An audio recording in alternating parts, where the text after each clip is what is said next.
Il y aura juste à partager simplement de ma page comme nous le faisons, hein. Et puis après, les techniciens verront derrière. Donc j'espère que je suis assez visible.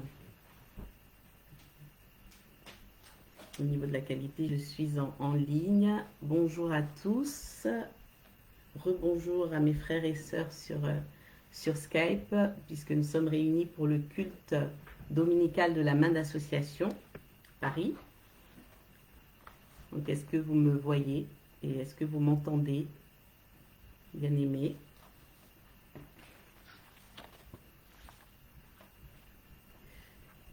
Oui, c'est bon. Je m'excuse d'avance pour la qualité, hein, si c'est pas terrible.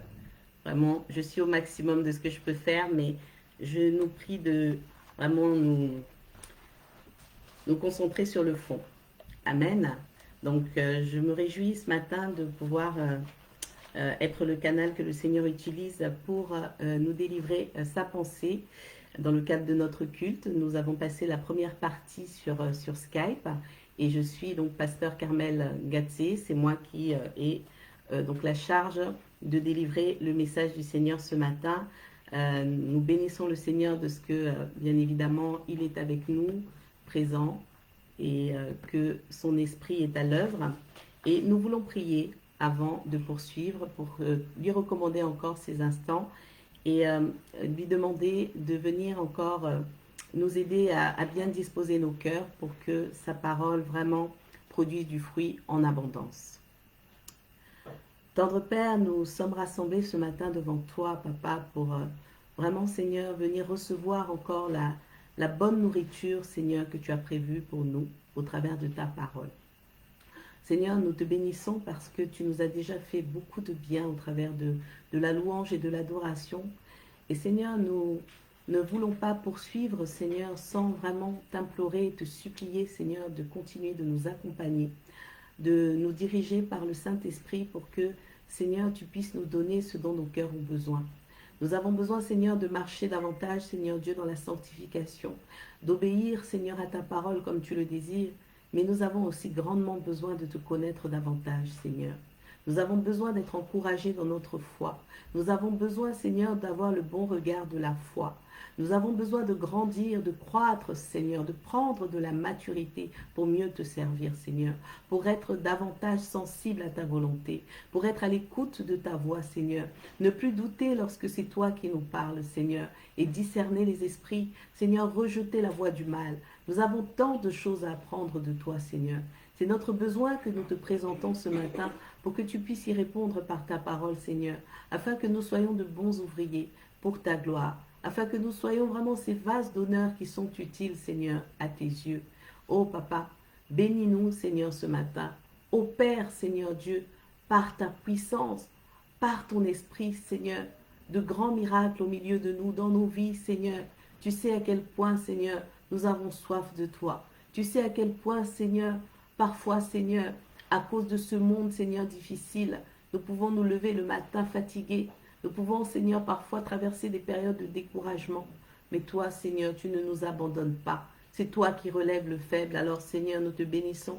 Nous te bénissons, Seigneur, de ce que ce matin encore tu nous relèves, de ce que ce matin encore tu nous guéris, de ce que ce matin encore tu nous délivres pour la gloire de ton nom. Amen. Amen, amen, amen. Amen.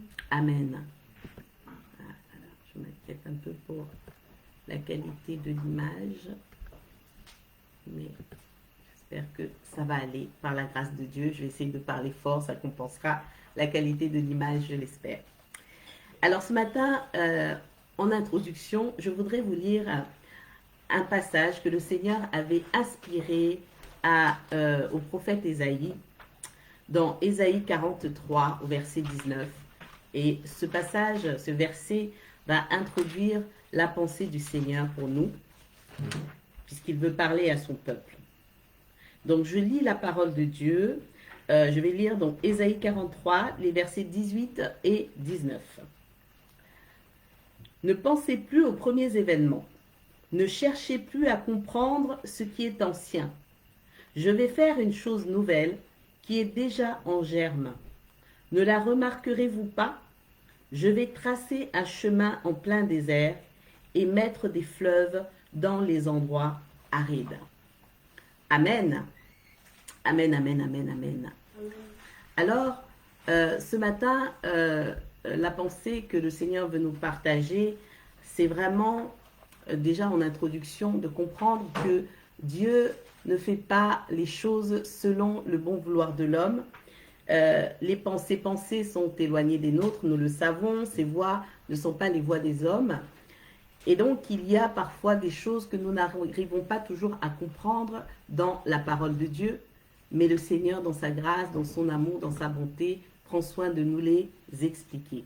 Et lorsque le Seigneur donnait cette prophétie au prophète Ésaïe, des années en arrière, c'était pour annoncer ce qu'il allait faire au temps de la grâce. C'était pour annoncer que le monde allait entrer dans une saison différente, que son peuple allait entrer dans une saison différente. Et ce matin, dans ce texte, le désert peut être symbolisé, d'habitude on le symbolise et à juste titre comme l'épreuve, comme le temps de l'épreuve, mais dans le contexte de la pensée de ce matin et de ces versets, puisqu'il y en avait deux, le désert va être symbolisé comme étant un cœur aride, comme étant un cœur simple, sec, qui applique la loi de manière aveugle.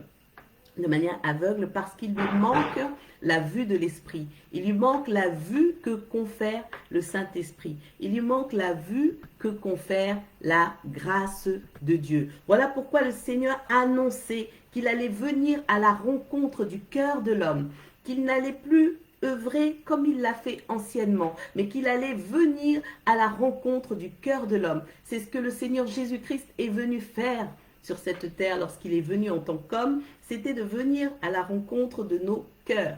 Mais le peuple d'Israël ne l'a pas compris, puisque le peuple d'Israël attendait un Messie qui allait venir le délivrer de l'oppression romaine.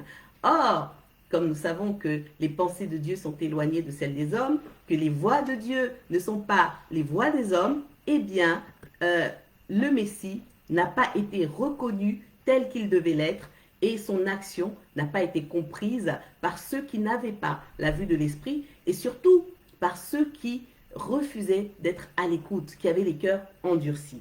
Mais tout ça, le Seigneur le savait, ça ne l'a pas empêché de venir, ça ne l'a pas empêché d'accomplir ce pourquoi nous le louons tous les matins, le sacrifice de la croix. Alléluia.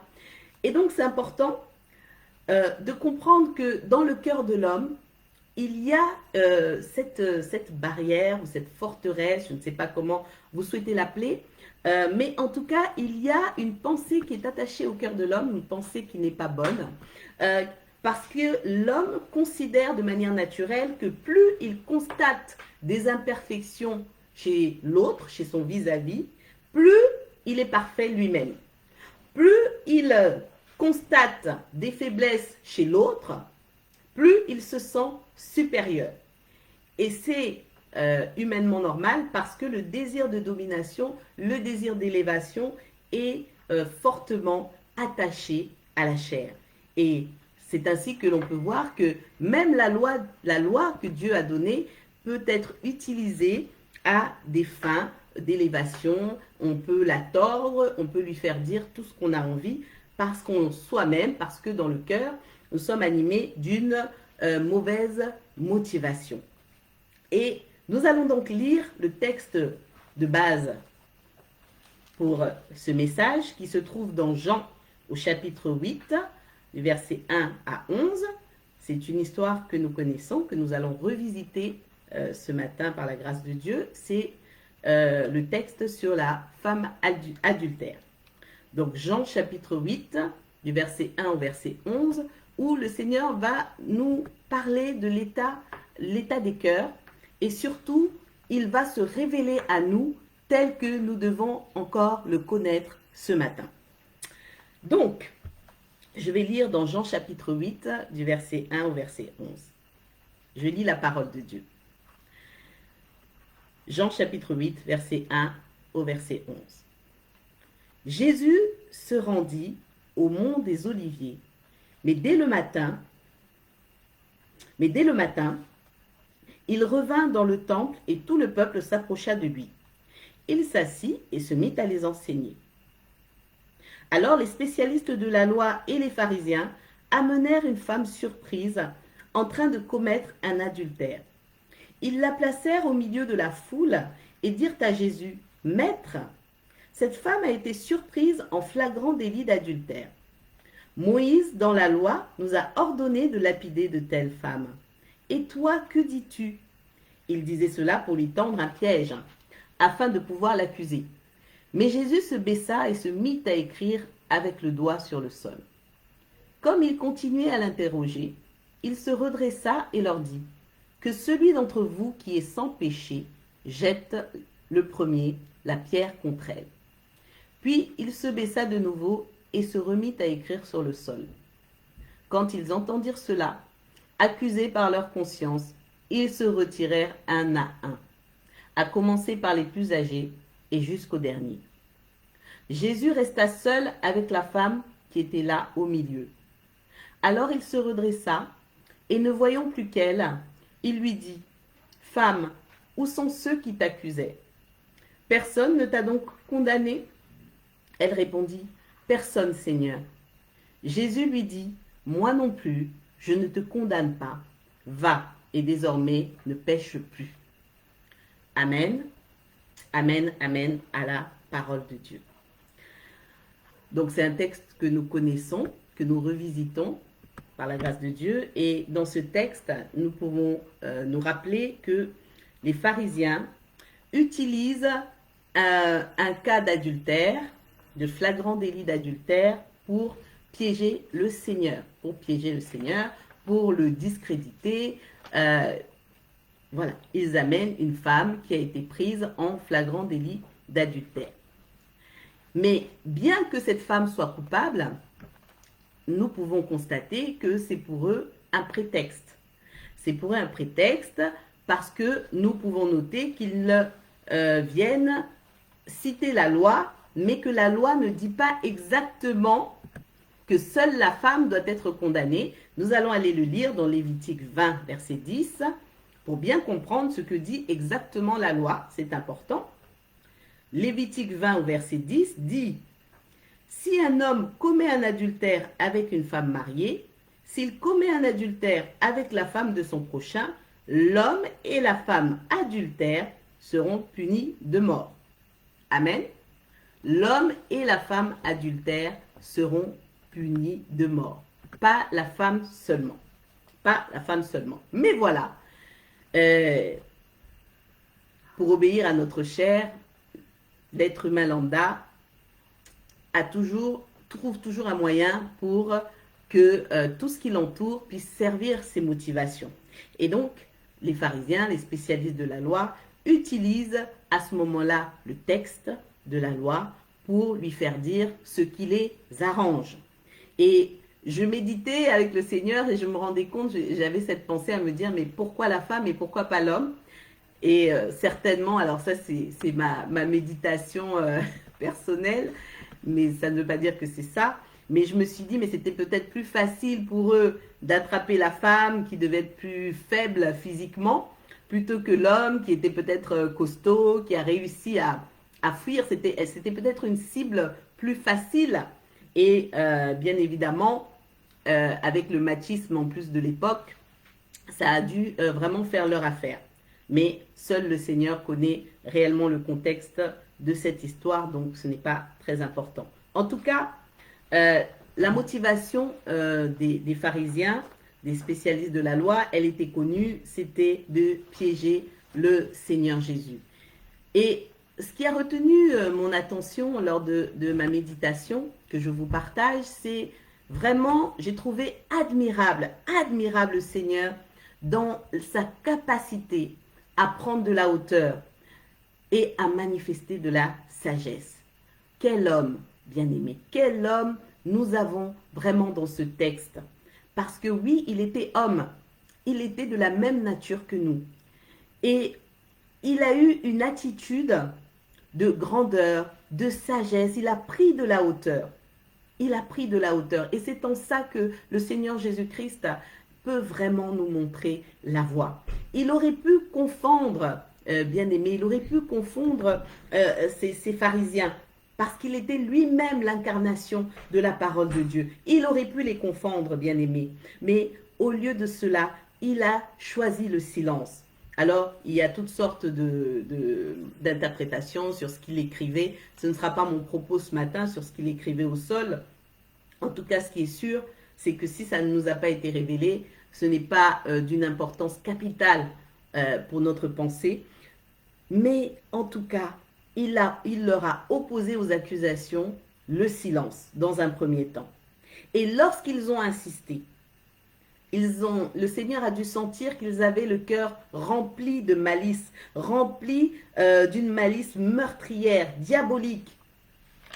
Et le Seigneur a prononcé une simple phrase que j'ai imaginée douce. J'ai imaginé le Seigneur prononcer cette phrase avec un ton très calme, rempli d'assurance. Il n'est pas rentré dans un débat théologique, comme ça peut nous arriver aujourd'hui, pour nous défendre.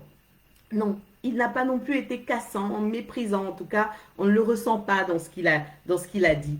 Il a fait preuve de sagesse et de pédagogie. Et ça, c'est d'ailleurs la pédagogie, quelque chose de très important pour les enseignants de la parole, entre parenthèses. Et le Seigneur leur a simplement dit sous quelles conditions ils devaient faire ce qu'ils pensaient faire. Mais l'effet de cette phrase, l'effet de cette seule parole du Seigneur, que celui qui n'a jamais péché jette la première pierre. L'effet de cette parole du Seigneur a été incroyable. Bien-aimés. La Bible dit qu'à l'écoute de cette parole, ils ont été accusés, non pas par le Seigneur, mais par leur propre conscience. Et suite à ça, ils se sont retirés un à un. Alléluia, un à un. Autrement dit, le Seigneur Jésus-Christ n'a pas eu besoin d'user de beaucoup de mots, il n'a pas eu besoin d'utiliser la menace, il n'a pas eu besoin d'utiliser la force, il n'a pas eu besoin de prouver qui il était, d'étaler de la connaissance, son autorité, bien-aimé. Et nous connaissons, nous le peuple de Dieu, l'autorité du nom de Jésus, son autorité, l'autorité de sa parole a suffi pour faire reculer tout ce qui s'oppose à la volonté de Dieu. Il peut faire reculer dans ta vie, bien-aimé, dans ma vie, tout ce qui s'oppose à la volonté de Dieu.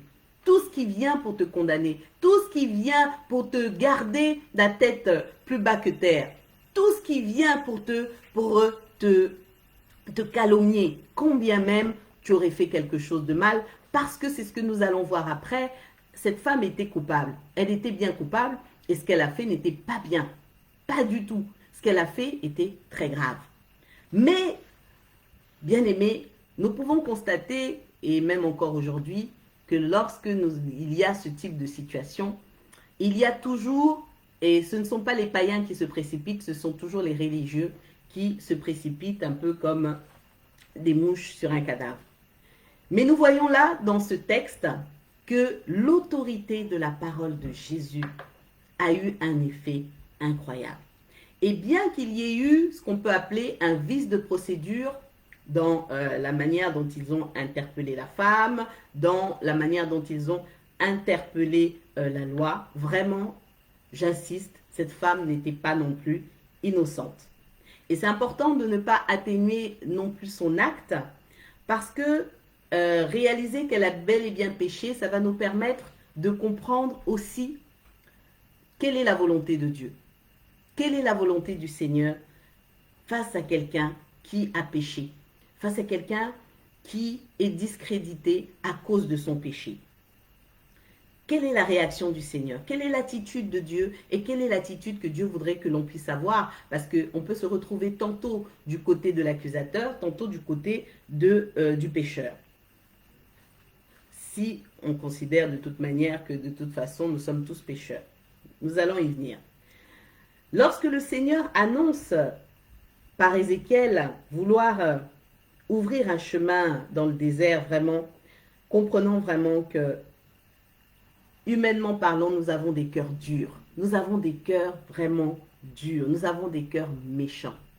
Et il faut la parole de Dieu pour stopper cette méchanceté, pour faire reculer les ténèbres qui envahissent le cœur de l'homme.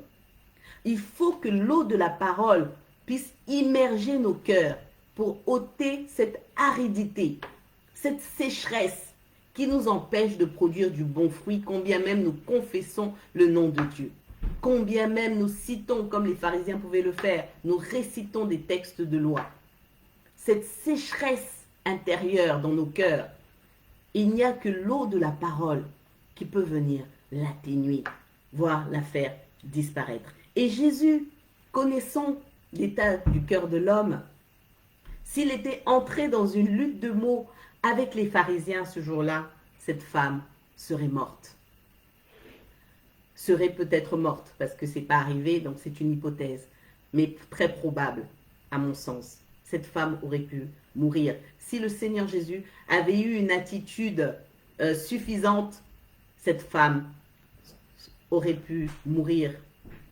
Mais c'est seulement par son autorité spirituelle que le Seigneur Jésus-Christ a mis fin à ce projet diabolique, parce qu'il a l'autorité qu'il faut pour mettre fin à tous les projets du diable dans ta vie, bien-aimée, dans ma vie. Parce que oui, le diable, son travail, c'est de repérer ce qui ne va pas chez toi. Et en ce sens, lorsqu'on a de mauvaises motivations, on devient l'instrument du diable pour venir repérer ce qui ne va pas dans la vie des uns et des autres, afin que les autres soient accusés. Et parfois même, là où c'est encore plus terrible, c'est qu'on s'accuse soi-même. Et donc, on donne les clés à l'ennemi pour venir nous accuser et nous accabler. Mais bien aimés, posons-nous la question ce matin, parce que Dieu veut que nous puissions ouvrir les yeux. Quel est le projet de Dieu pour moi? Quel est le projet de Dieu pour ta vie? Est-ce que c'est un projet de malheur? Est-ce que c'est un projet de malheur parce que tu serais pécheur? Nous allons y venir. Je disais tantôt que le Seigneur a prononcé une seule phrase. Que celui qui n'a jamais péché jette la première pierre. Et je me suis dit, mais si un simple homme avait prononcé cette phrase dans cette situation, comme parfois nous sommes très zélés, je pense que face à des spécialistes de la loi, je pense que cet homme-là aurait lui-même reçu la première pierre. Lui-même, il aurait été lapidé. C'est simplement pour vraiment préciser que le Seigneur est inégalable dans son autorité. Alléluia, inégalable dans son autorité. Nous pouvons lui faire confiance. Et nous ne devons pas avoir peur de nous approcher de lui, quel que soit notre état, quel que soit ce que nous sommes aujourd'hui, quel que soit ce que nous avons été hier.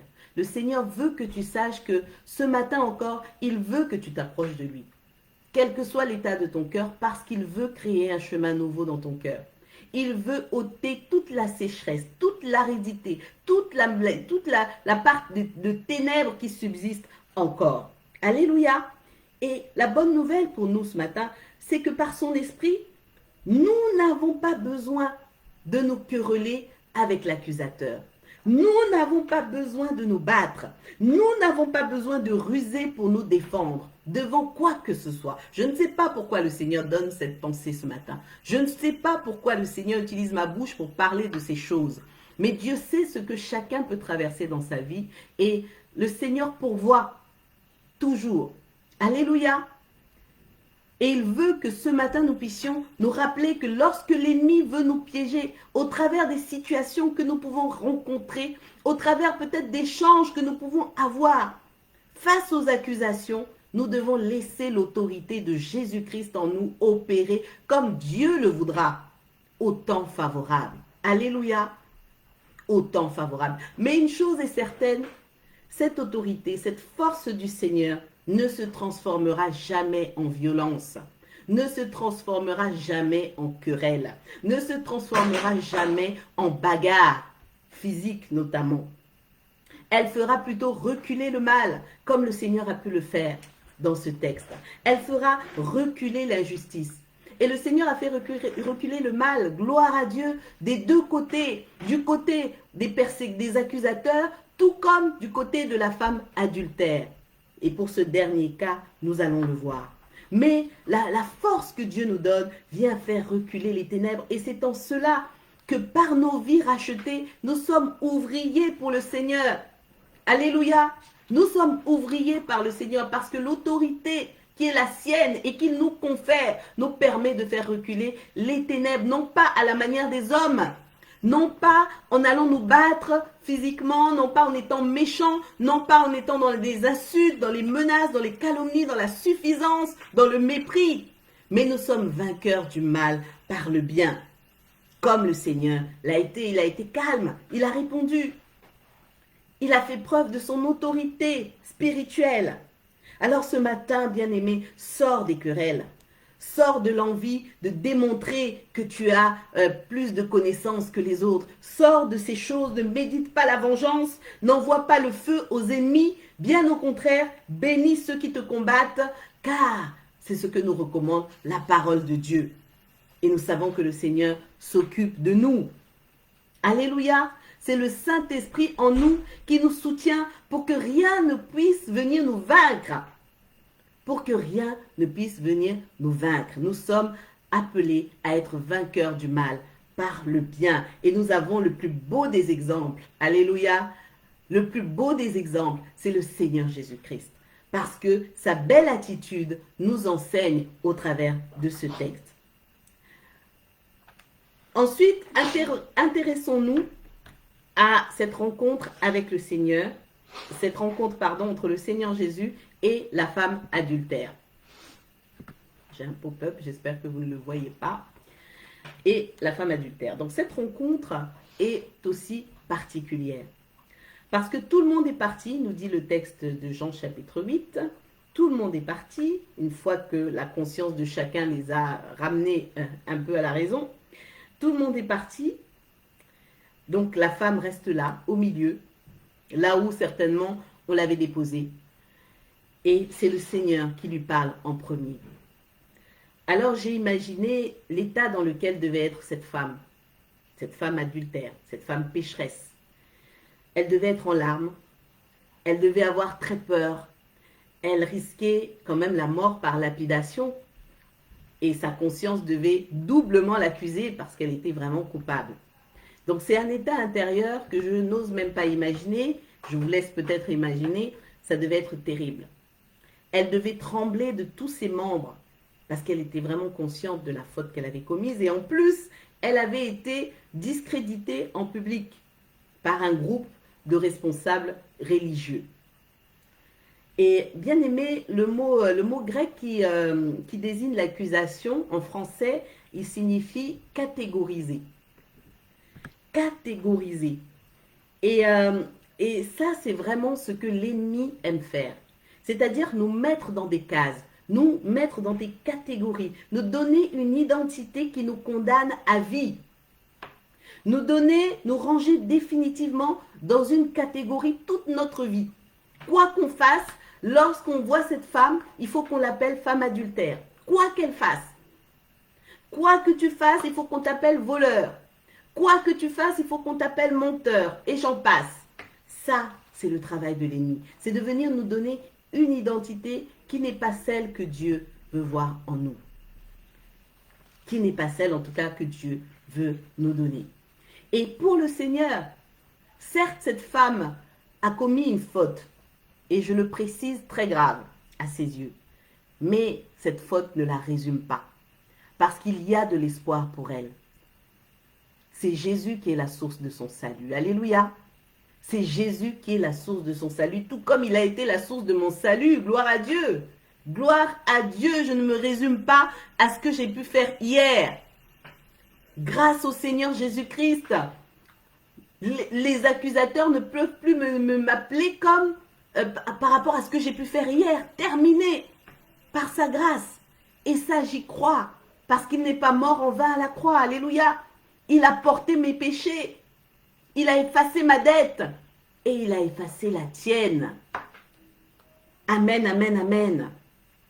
Jésus donc voit cette femme adultère, non pas comme la femme adultère, mais il la voit comme une pécheresse dans le besoin. Alléluia. Il la voit comme une personne dans le besoin, comme une âme à sauver. Voilà comment Jésus-Christ regarde les hommes pécheurs, comme des âmes à sauver, comme des âmes dans le besoin. Alléluia. Et d'ailleurs, ce qui me faisait sourire pendant que je méditais avec le Seigneur, le Saint-Esprit me faisait réaliser que de toute manière, dans la vie de cette femme, il ne devait pas y avoir que l'adultère. Tout comme dans la vie de tous les hommes pécheurs, si on devait faire la liste des péchés de chacun, pourquoi est-ce que l'adultère serait en tête? Simplement parce qu'elle a été prise en flagrant délit. Et que ça a donné l'opportunité aux gens de venir l'accuser. Autrement, dans la vie de chaque être humain, il n'y a pas qu'une seule catégorie de péché. Nous le savons. Et d'ailleurs, ces mêmes hommes qui l'accusaient, peut-être faisaient-ils partie de ceux qui la convoitaient. Si c'était une belle femme, j'ai poussé mon raisonnement. Or, il y a un verset très intéressant aussi dans Matthieu 5 au verset 28 qui nous dit, et c'est le Seigneur qui dit que quiconque regarde une femme pour la convoiter a déjà commis un adultère avec elle dans son cœur. Et je me suis laissé aller à penser, à me dire, mais peut-être, c'est pas écrit, mais c'est pour que nous puissions vraiment prendre du recul par rapport à ce texte et vraiment méditer. Mais imaginons s'il y avait des personnes qui l'avaient un jour convoité parmi tous ces responsables, ils seraient moins coupables que cette femme adultère parce que personne ne le sait, parce que ça reste caché dans leur cœur. Mais ils seraient tout aussi adultères qu'elle. C'est ce que nous dit la parole de Dieu. C'est ce que nous dit la parole de Dieu. Mais comme c'est caché, l'homme a une manière, une faculté justement d'occulter sa responsabilité tant que les choses sont cachées. Ce n'est pas bien grave. Ce qui est plus grave, c'est ce qui est apparent chez l'autre. Eh bien, en réalité, aux yeux du Seigneur, c'est pareil. Et pourquoi, au final, les accusateurs de la femme adultère n'ont pas obtenu gain de cause face au Seigneur Jésus-Christ? Alléluia, pourquoi? C'est intéressant de se poser la question, pourquoi ils n'ont pas obtenu gain de cause, bien-aimés? C'est très très important. Simplement parce que selon la loi de Dieu, un pécheur ne peut pas accuser un autre pécheur. Amen. Ça, c'est vraiment une leçon pour nous. Un pécheur, leçon d'humilité, ne peut pas accuser un autre pécheur. Nous allons lire cela, bien-aimés, dans Romains chapitre 2. Romains chapitre 2, et versets 1 à 4. Nous dit ceci. Je lis la parole de Dieu. Qui que tu sois, homme, toi qui juges, tu es donc inexcusable. En effet, en jugeant les autres, tu te condamnes toi-même, puisque toi qui juges, tu agis comme eux. Nous savons que le jugement de Dieu contre ceux qui agissent ainsi est conforme à la vérité. Et penses-tu, toi qui juges les auteurs de tels actes et qui les fais aussi, que tu échapperas au jugement de Dieu? Ou méprises-tu les richesses de sa bonté, de sa patience et de sa générosité en ne reconnaissant pas que la bonté de Dieu te pousse à changer d'attitude? Amen. Amen. Ce qui a retenu mon attention dans ce passage, c'est toi qui juges les auteurs de tels actes et qui les fais aussi. Autrement dit, un pécheur ne peut pas juger un autre pécheur. Amen. Parce que ce sera forcément pour l'accabler, ce sera forcément pour son malheur. Un pécheur ne peut pas juger un autre pécheur. Le seul être qui n'a jamais péché, en tout cas, nous dit la parole de Dieu, c'est Jésus-Christ. Alléluia. Et lorsqu'il mandate ensuite, parce qu'il y a une autre forme de jugement, ses enfants, ses ouvriers, ses serviteurs pour exercer le jugement, c'est pour bénir, c'est pour sauver, ce n'est pas pour la mort du pécheur. Alléluia. Donc Jésus-Christ, pour en revenir au texte de Jean chapitre 8, le texte de la femme adultère, seul, parmi toutes ces personnes, seul le Seigneur Jésus-Christ était habilité à jeter la première pierre sur cette femme. Mais au lieu de cela, Il s'est fait lui-même pierre angulaire, comme nous dit la parole de Dieu, pour que cette femme puisse bâtir de nouveau sur lui, sur le fondement qu'il est, sur la parole de Dieu.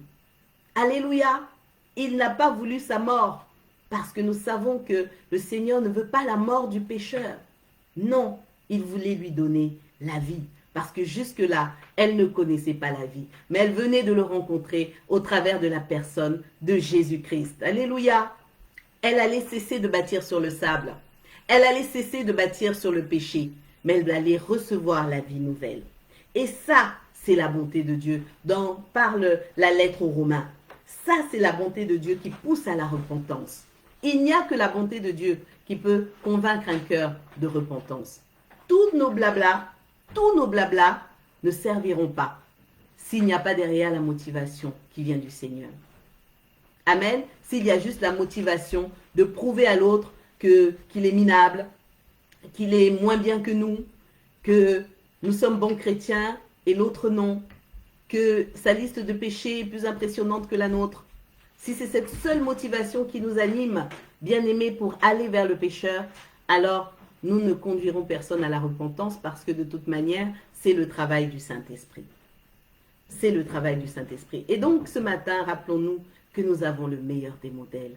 Nous avons le meilleur des modèles dans la personne du Seigneur Jésus-Christ, qui dit à cette femme, « Je ne te condamne pas non plus. Va et ne pêche plus. » Alléluia. Christ ne banalise pas le péché, bien-aimé. Le péché est un poison contre lequel nous luttons tous les jours. C'est une gangrène, c'est un véritable problème. Mais la bonne nouvelle, c'est que Jésus est la solution. Alléluia. Il est l'agneau de Dieu qui ôte le péché du monde. Il ne faut pas l'oublier. Et c'est pour ça que nous parlons de lui. C'est pour ça que nous annonçons la grâce. Alléluia. Il nous a donné sa parole à nous, le peuple de Dieu, à qui il parle ce matin. N'ayons pas peur du péché parce que Jésus nous a donné sa parole. Nous sommes justifiés, nous avons sa parole, nous avons son esprit. Et par lui, nous pouvons résister au péché. Gloire à Dieu. Ce qui nous était impossible avant de le rencontrer, avant de le connaître. Ce qui nous était impossible. C'est ainsi que Paul, dans sa lettre aux Philippiens, chapitre 4, verset 13, dit « Je puis tout par celui qui me fortifie ». Je puis tout par celui qui me fortifie. Parce que nous ne sommes pas seuls dans cette marche. Nous ne faisons pas les choses par nous-mêmes. Alléluia. Est-ce que tu crois que tu as en toi le Saint-Esprit? Est-ce que tu sais que le Seigneur Jésus-Christ intercède pour toi tous les jours? Donc tu n'es pas perdant dans cette marche. Non, sauf si tu as oublié qui tu es. Et sauf si ta foi, tu ne la places plus en Jésus. Amen. Qu'il n'en soit pas ainsi, bien-aimé. Lorsque Paul disait cette phrase, je puis tout par celui qui me fortifie, il vivait une période très compliquée, de détresse. Et c'est dans les moments de détresse, justement, qu'on est tenté d'abandonner la foi et de céder au péché. Particulièrement, il a tenu bon. Il a tenu bon grâce à la force que Dieu lui a donnée. Alléluia. Grâce à la force que Dieu lui a donnée. Grâce à la force que Dieu nous donne au quotidien, nous tenons bon. Tous les jours, Dieu pourvoit. La parole déclare que ses bontés se renouvellent tous les matins.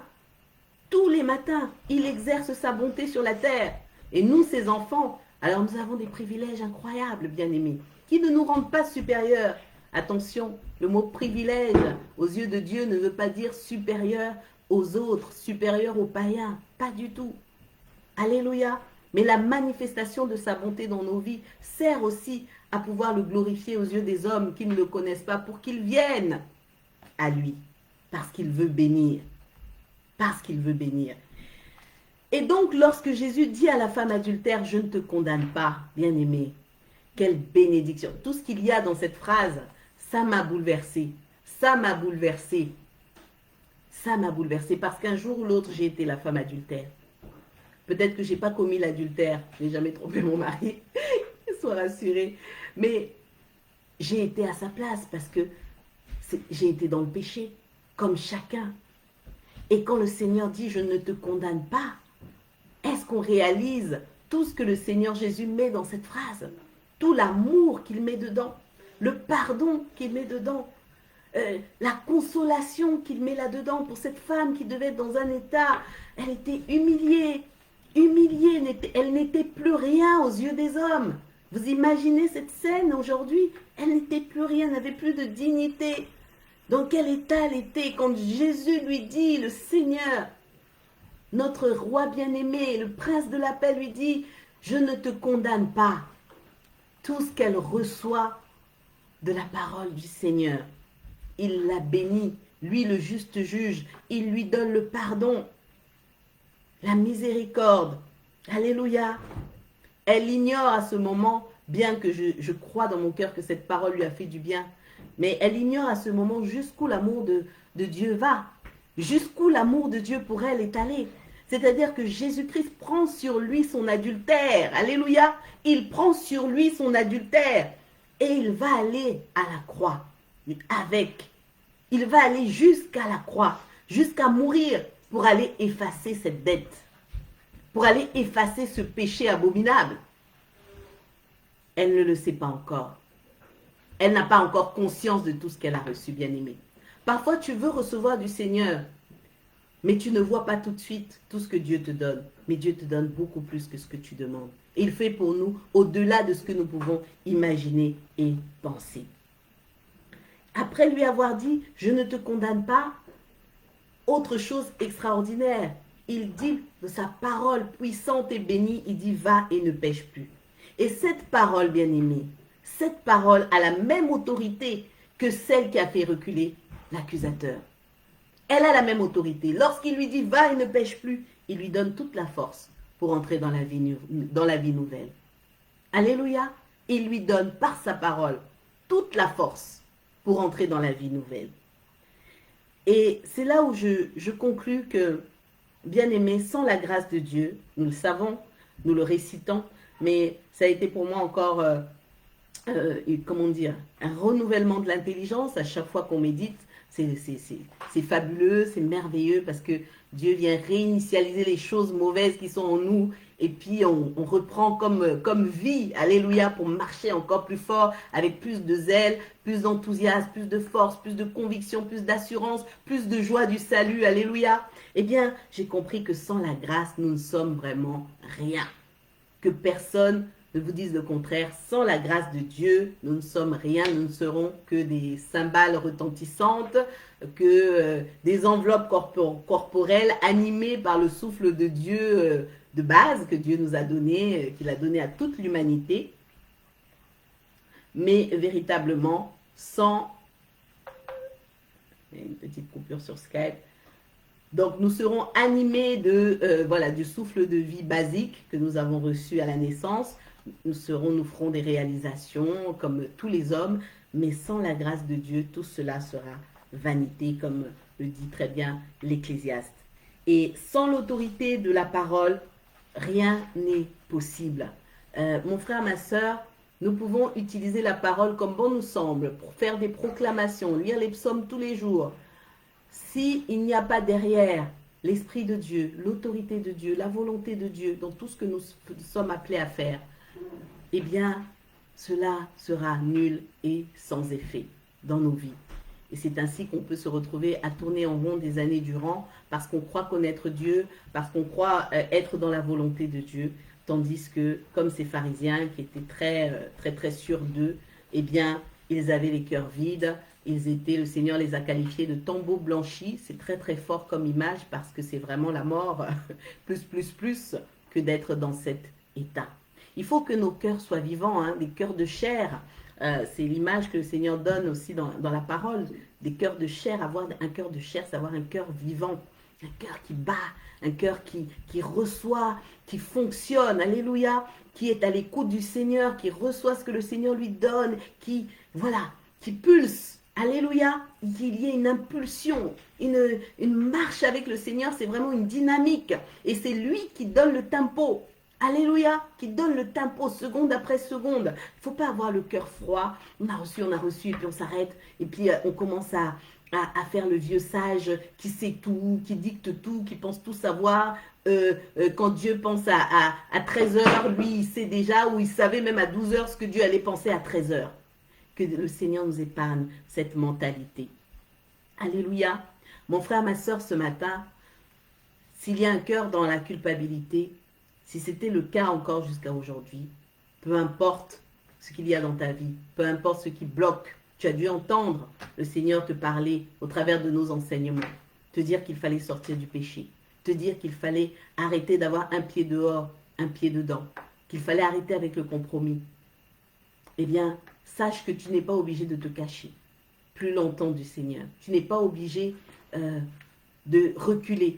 Tu n'es pas obligé d'attendre que les choses aillent mieux par je ne sais quelle opération.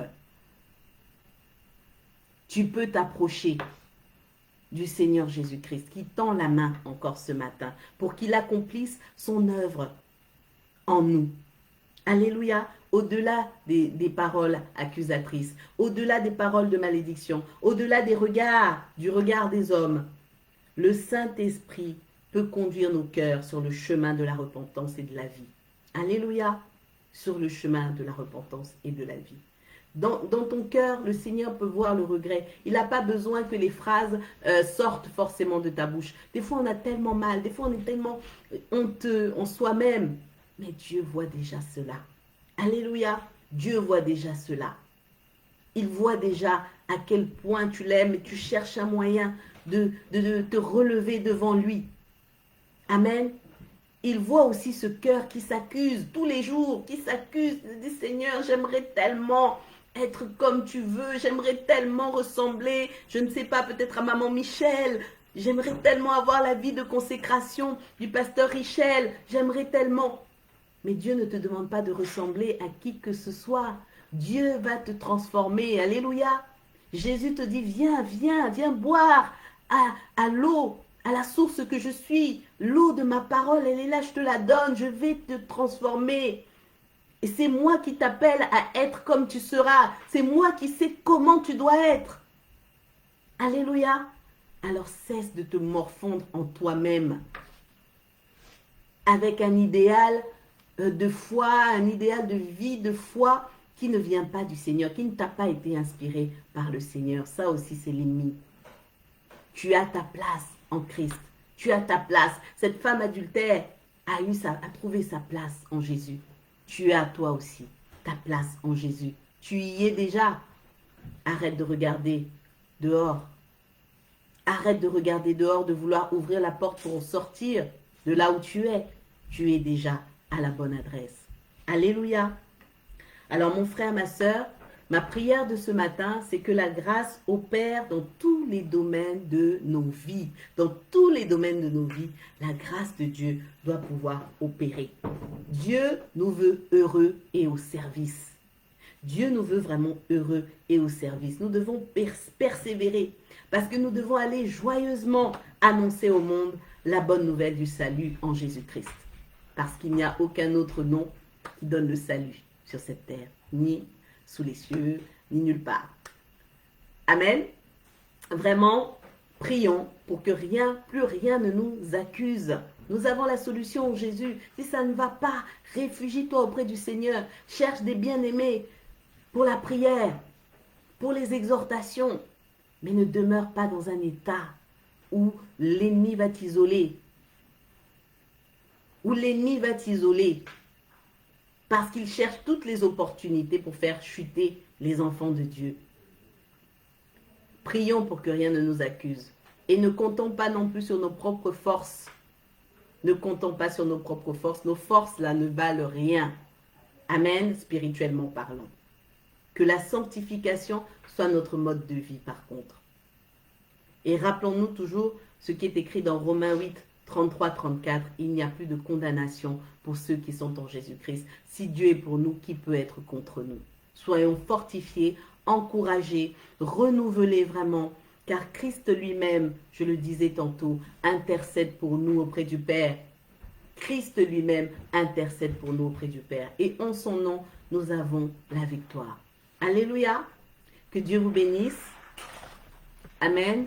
Je vous souhaite un bon dimanche, Et je vous souhaite vraiment de recevoir la paix de Dieu qui surpasse toute intelligence pour votre plus grand bonheur et pour que vraiment ensemble, nous puissions chacun être dans la louange jusqu'à ce que nous puissions retrouver le Seigneur Jésus-Christ à son retour. Amen. Que Dieu vous bénisse. Bon dimanche et à bientôt. Je repasse la main à Maman Michel.